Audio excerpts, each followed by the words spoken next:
Assalamualaikum warahmatullahi wabarakatuh. Selamat pagi anak-anak. Bagaimana kabar kalian hari ini?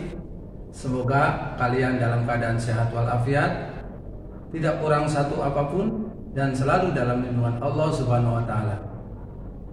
Selamat berjumpa dalam program pembelajaran jarak jauh yang diselenggarakan oleh Dinas Pendidikan Kota Cirebon bekerjasama dengan Forum KKG Kecamatan Kejaksan. Perkenalkan, nama Bapak Heri Sutarjo. Bapak bertugas di SDN Kebon Baru 4 Kota Cirebon. Anak-anak, senang rasanya Bapak bisa menemani kalian belajar di rumah. Walaupun belajar di rumah, kalian harus tetap memiliki semangat untuk belajar dan terus belajar. Saat ini kita masih melaksanakan program pembelajaran jarak jauh dikarenakan virus pandemi COVID-19 ini yang masih melanda di negara kita. Oleh karena itu, untuk mengurangi penyebaran COVID-19 ini, mari kita selalu melaksanakan protokol kesehatan dimanapun kita berada, yaitu melaksanakan 5M. 1. Memakai masker. 2. Mencuci tangan dengan pakai sabun atau bisa juga dengan menggunakan sanitizer. 3. Menjaga jarak. 4. Menghindari kerumunan.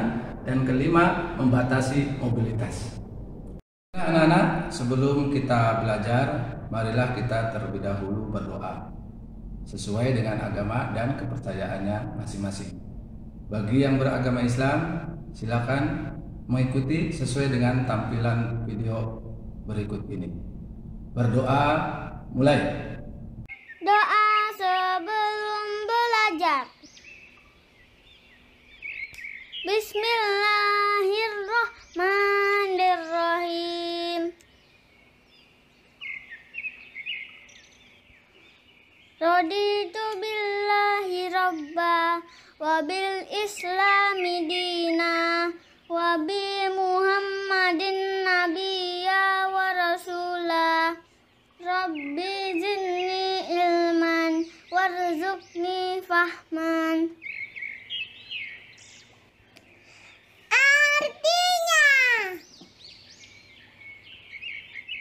kami ridho Allah sebagai Tuhanku, Islam sebagai agamaku, dan Nabi Muhammad sebagai Nabi dan Rasul.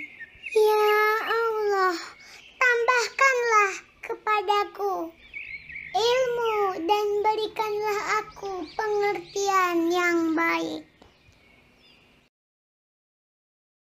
Anak-anakku yang hebat, hari ini kita akan mempelajari tema 2, persatuan dalam perbedaan. Subtema 2, bekerja sama mencapai tujuan pembelajaran keempat. Apa tujuan dari pembelajaran ini? Setelah kalian menyimak pembelajaran ini, maka kalian dapat mengidentifikasi informasi penting dari teks sejarah, dapat membuat peta pikiran dari teks sejarah, dan dapat menjelaskan manfaat membina persatuan dan kesatuan. Baiklah anak-anak, di minggu yang lalu kalian sudah belajar tentang membuat peta pikiran. Masih ingat bukan tentang pengertian dari peta pikiran? Baiklah, mari kita ingat lagi apa pengertian dari peta pikiran. Peta pikiran adalah suatu cara untuk mengorganisasikan dan menyajikan informasi yang terhubung dengan topik sentral dalam bentuk kata kunci, gambar atau simbol, dan warna, sehingga suatu informasi dapat dipelajari dan diingat secara cepat dan efisien. Singkatnya, peta pikiran adalah salah satu cara mencatat kreatif dan efektif yang disajikan secara ringkas. Kemudian, apa manfaat dari peta pikiran tersebut? Manfaat peta pikiran yang pertama adalah memudahkan kalian untuk belajar. Kedua, meningkatkan kreativitas. Dan ketiga, mendorong kita untuk lebih produktif dan efisien. Bagaimana cara membuat peta pikiran? Peta pikiran dapat kita buat dengan cara Pertama, tentu kita harus menemukan ide pokok bacaan tersebut. Yang kedua, membuat daftar pertanyaan. Dan ketiga, tuliskan jawaban dalam bentuk cabang yang saling terhubung. Cara membuat daftar pertanyaan, kita bisa menggunakan adik simba. Ya, adik simba itu apa tuh anak-anak? Ya, adik simba itu merupakan singkatan dari kata tanya yang ada. Yang pertama adalah apa, kemudian di mana, kemudian kapan, siapa, mengapa, dan bagaimana. Seperti yang tadi Bapak jelaskan, bahwa cara membuat daftar pertanyaan kita menggunakan kata tanya. Ya. Tentu kata tanya tersebut mempunyai fungsi yang berbeda-beda. Yang pertama adalah kata tanya apa. Kata tanya apa berfungsi untuk menanyakan benda atau sesuatu, keadaan atau perbuatan, dan segala sesuatu yang berkaitan dengan isi atau pokok bahasa. Kata tanya siapa berfungsi untuk menanyakan orang atau pihak yang terlibat. Kata tanya kapan digunakan untuk menanyakan waktu terjadinya sebuah peristiwa atau kejadian. Kata tanya di mana berfungsi untuk menanyakan tempat berlangsungnya suatu peristiwa. Kata tanya mengapa digunakan untuk menanyakan sebab atau alasan suatu peristiwa terjadi. Sedangkan kata tanya bagaimana berfungsi untuk menanyakan keadaan atau kejelasan tentang sesuatu hal atau cara atau proses pengerjaan sesuatu. Apa yang harus diperhatikan ketika kita membuat peta pikiran? Yang pertama adalah pastikan tema utama terletak di tengah-tengah. Cari hubungan antara setiap tema dan tandai dengan garis, warna, atau simbol. Dan ketiga, buat peta pikiran di kertas polos dan hilangkan proses edit. Nah, ini contoh peta pikiran anak-anak. Nah, ini contohnya adalah peristiwa Bandung Lautan Api. Ya.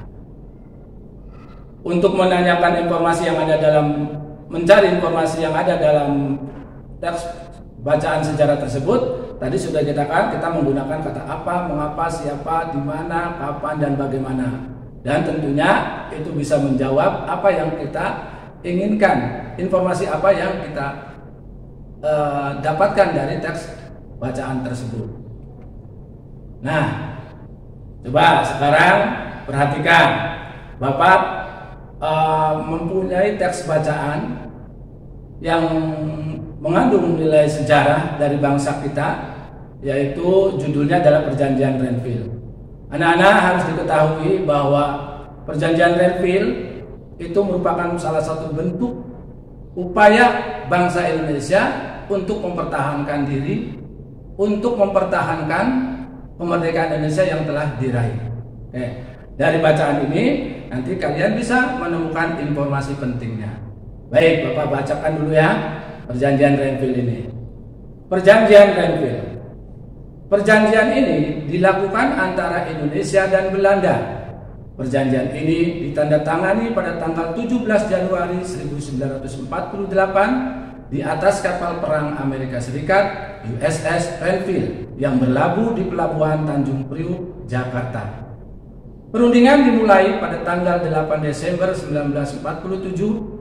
Perundingan ini ditengahi oleh Komisi Tiga Negara atau KTN yang terdiri dari Amerika Serikat, Australia, dan Belgia. Delegasi Indonesia dipimpin oleh Amir Syarifuddin. Delegasi Kerajaan Belanda dipimpin oleh Raden Abdul Qadir Wijaya Atmojo. Hasil perundingan. Pertama, Belanda hanya mengakui Jawa Tengah, Yogyakarta, dan Sumatera sebagai bagian wilayah Republik Indonesia. Kedua, disetujuinya sebuah garis yang memisahkan wilayah Indonesia dan daerah pendudukan Belanda. Ketiga, TNI harus ditarik mundur dari daerah-daerah kantongnya di wilayah pendudukan di Jawa Barat dan Jawa Timur. Nah, dari teks tersebut kita dapat mengidentifikasi informasi apa. Ya, tentunya tadi kita menggunakan bantuan kata tanya. Ya, Oke anak-anak, bisa? Nah, kalau kalian mengerjakan dengan tepat, maka akan tertulislah ini seperti ini ya. Oke, dari kata tanya apa, informasinya dapat kita peroleh, yaitu apa nama kapal perang Amerika Serikat yang dijadikan tempat dilaksanakannya perjanjian Renville? Gimana? Betul tidak? Oke. Iya, tepat. Mengapa? Mengapa perlu dilakukan perjanjian Renville? Sama kan? Iya. Lanjut. Siapa nama pemimpin delegasi Indonesia dalam perjanjian Renville? Iya, bagus. Bagaimana keputusan Belanda terkait wilayah Indonesia dalam perjanjian Renville? Iya, sama lagi. Kapan proses penandatanganan perjanjian Renville? Iya, dan di mana lokasi penandatanganan perjanjian Renville tersebut? Nah, dari daftar pertanyaan yang kalian susun tersebut, maka akan didapatkan informasi penting dari teks bacaan tersebut, yaitu dari pertanyaan apa kita akan mendapatkan informasi kapal perang Amerika Serikat yang dijadikan tempat dilaksanakannya perjanjian Renville bernama USS Renville. Kemudian dari pertanyaan mengapa kita dapatkan informasi, yaitu perjanjian Renville penting dilakukan untuk mengetahui batas wilayah Indonesia dan Belanda di tanah air. Kemudian pertanyaan berikutnya, yaitu dari kata tanya siapa tadi pertanyaannya, maka informasi pentingnya adalah pemimpin delegasi Indonesia dalam perjanjian Renville bernama Amir Syarifuddin. Dari kata bagaimana, informasi pentingnya adalah berdasarkan hasil dari perjanjian Renville, Belanda hanya mengakui Jawa Tengah, Yogyakarta, dan Sumatera sebagai bagian dari wilayah Republik Indonesia. Pertanyaan kapan kita mendapatkan informasi, yaitu perjanjian Renville ditandatangani pada tanggal 17 Januari 1948. Dan pertanyaan dari kata tanya di mana adalah penandatanganan perjanjian Renville dilakukan di atas kapal perang Amerika Serikat, yaitu USS Renville yang berlabuh di Pelabuhan Tanjung Priuk, Jakarta. Ya. Nah, anak-anak, dari pertanyaan yang kalian buat, kemudian jawaban dari pertanyaan yang kalian buat, maka kita dapat membuat menjadi sebuah peta pikiran, yaitu seperti ini. Ya, oke. Perjanjian Renville, dari pertanyaan apa? Jawabannya sudah tertera di situ. Mengapa? Dengan jawabannya. Ya. Kemudian siapa? Dengan jawabannya tadi sudah disebutkan. Di mana? Kapan? Dan bagaimana? Ya, anak-anak, inilah hasil pembuatan peta pikiran berdasarkan teks bacaan yang berjudul Perjanjian Renville. Bentuknya seperti ini, atau kalian bisa membuat variasi ya yang berbeda dari ini. Ya. Baiklah anak-anak, kita lanjutkan pembelajaran kita hari ini. Coba perhatikan gambar yang Bapak tampilkan ini. Ya, gambar ini berisi tentang masyarakat Majemuk anak-anak ya. Masyarakat Majemuk itu yang bagaimana Pak? Ya, oke. Kita ketahui bahwa bangsa Indonesia itu terdiri dari beribu-ribu pulau wilayahnya, ya, terpisah satu sama lain. Dengan keadaan geografis yang demikian, maka Indonesia memiliki perbedaan-perbedaan. Apa perbedaannya tersebut? Tentu perbedaannya adalah dalam mempunyai adat istiadat, budaya, agama, ya, yang sangat beragam. Ya. Keberagaman bangsa Indonesia ini, kalau dikelola dengan sangat baik, maka akan menjadi kekuatan yang sangat besar. Perbedaan yang ada di Indonesia jika tidak dikelola dengan baik, tentu akan berdampak pada kesatuan negara kita. Kalau masing-masing mengunggulkan daerahnya masing-masing, kemudian ingin mengagungkan sukunya masing-masing, tentu dan ini akan mengakibatkan Indonesia terancam perpecahan. Kita tidak ingin negara kita yang sudah merupakan negara kesatuan akan terpecah belah. Oleh karena itu dibutuhkanlah sikap dari kita, yaitu sikap memiliki rasa persatuan dan kesatuan. Persatuan berasal dari kata satu yang memiliki arti utuh dan tidak terpecah belah. Persatuan dapat diartikan sebagai perkumpulan dari berbagai komponen yang membentuk menjadi satu. Kesatuan merupakan hasil kumpulan tersebut yang telah menjadi satu dan utuh. Persatuan dan kesatuan memiliki makna bersatunya berbagai macam corak yang beraneka ragam menjadi satu kebulatan yang utuh dan serasi. Apa arti penting persatuan dalam keanekaragaman? Satu, persatuan dalam keanekaragaman memiliki arti penting, yaitu pergaulan antar warga masyarakat terjalin akrab. Kemudian yang kedua, setiap ada perselisihan segera dapat diatasi. Dan ketiga, terciptanya kehidupan masyarakat yang serasi dan damai serta tentram. Dan yang keempat adalah meningkatkan kekuatan dan ketahanan masyarakat.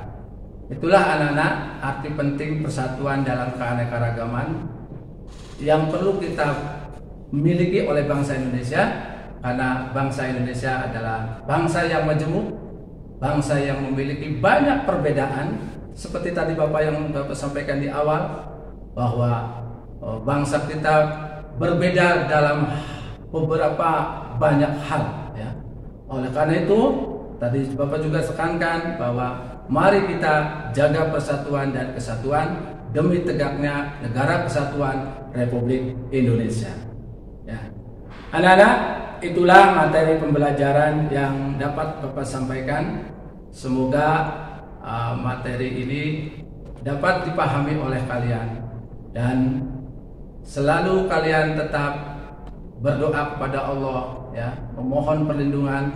Kita berdoa bersama agar COVID-19 ini dapat segera hilang dari negara kita yang kita cintai ini, dan kita dapat bertemu atau bertatap muka dalam pembelajaran di sekolah. Demikian materi yang Bapak sampaikan. Bapak akhiri, billahi taufiq wal hidayah. Wassalamualaikum warahmatullahi wabarakatuh.